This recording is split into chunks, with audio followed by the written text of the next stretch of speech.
করা হয়। এদের মধ্যে একটি সন্ত্রাস বিরোধী আইনে এবং অপরটি অবৈধ অনুপ্রবেশের দায়ে মামলা দায়ের করা হয়েছে। মামলা দুটিতে মোট 10 দিন করে 20 দিন রিমান্ড চাওয়া হয়। তবে আদালত শুনানি শেষে দুটি মামলায় 5 দিন করে 10 দিনের রিমান্ড মঞ্জুর করে 6 জনের। এদের মধ্যে রয়েছেন আরসা নেতা আতাউল্লাহ। এদিকে আতাউল্লাহর গ্রেপ্তারের খবরে চাঞ্চল্য সৃষ্টি হয়েছে নারায়ণগঞ্জ জুড়ে।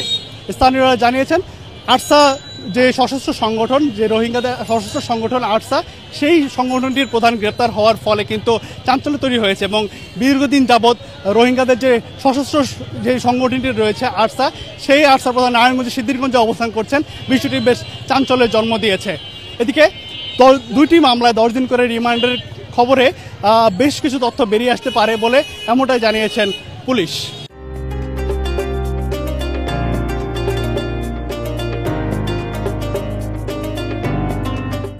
ভিডিও করতেছে যে ছবি তুলতে হবে, সবই চলতেছে।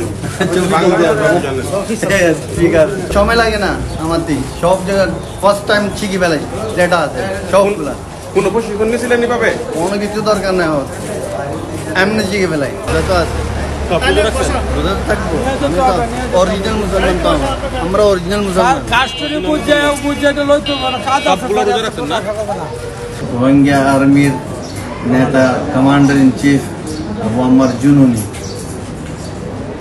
ভালো রকম করে লেখেন। হ্যাঁ, কমান্ডার না, জেনারেল। আমি জেনারেল। কখন লেখেন হয়েছে তো আরো লেখেন। সামনে তাকান।